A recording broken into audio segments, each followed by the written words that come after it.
সকালবেলা তোমাদের দাদা ভাই এই ট্যাংরা মাছগুলো নিয়ে এসছে না কেটেই। আমি এখন কেটে নেব ছোট্ট মাছ, কিন্তু তবুও কাটা তো একই না, তাই কেটে নিয়েছি। কেটে ধুয়ে জল ঝরাতে দিয়ে আমি আবার এই শাক, ডাঁটা শাকগুলো এইগুলো বেছে নিয়েছি, গোটাই বেছে নিয়েছি, ভালো করে ধুয়ে নিচ্ছি। এখন ধোয়ার পরেই কেটে নেব।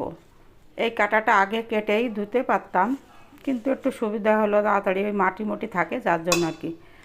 তারপর আমি এই লঙ্কা কেটে নিয়েছি। এখন আমি কড়াই বসিয়ে গরম করতে দিয়েছি, আর এই মাছগুলোকে লবণ আর হলুদ পরিমাণ মতন দিয়ে মেখে ভেজে নেব।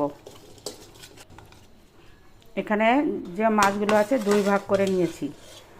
এক ভাগে যে এগুলো ভাজবো, এগুলো ভেজে আমি ডাঁটা দিয়ে আর এই ট্যাংরা মাছ দিয়ে রান্না করব।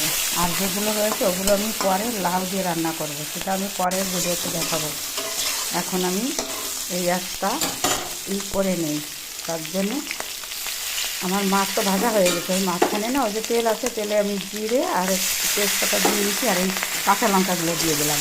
এখন নাড়াচাড়া করে আমি এই মাছগুলোকে ভেজে তুলে রাখবো। তারপরে আমি ডাঁটা শাক সবজি রান্না করবো এরপরে।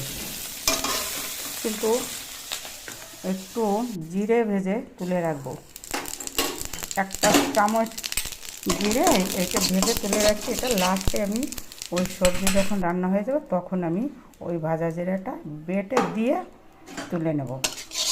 কড়াই গরম করে আবার একটু তেল দিয়েছি। তেজপাতাটা দেওয়া লাগে না শাকে, তবুও একটু দিয়েছিলাম তাই। এখন এই যে লবণ আর হলুদ পরিমাণ মতন স্বাদ মতন দিয়ে নেব। নাড়াচাড়া করছি, একদম জল গলে আছে।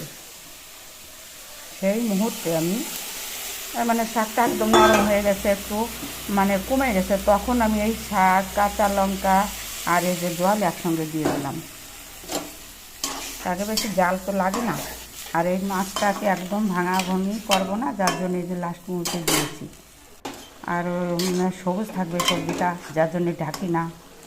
আর জালও বেশি হলে পরে ভালো লাগবে না। এইভাবে আমি রান্না করছি, খুব টেস্ট হয় এই সবজি। মানে ডাঁটাটা আমি তোমাদের দাদাভাইকে আগেই আনতে বলেছিলাম, আনেনি। এই দেখো আমি সেই বাটা জিরেটা এখন দিয়ে দিলাম, কারণ কি তুলে নেবো। সবজিটা তো হয়ে গেছে, গলে গেছে, একদম সবজি হয়ে গেছে জানো। বেশি গেলালে এবার ভালো লাগে না। দেখো গোটা গোটা রয়েছে, আবার গলে গেছে। গরম সবজি গরম ভাতের সঙ্গে খুব ভালো লাগবে। তোমাদের যদি ভালো লাগে আমার রান্নাটা, তাহলে লাইক শেয়ার সাবস্ক্রাইব করে আমার পাশে যেমন আছে তেমন থেকো।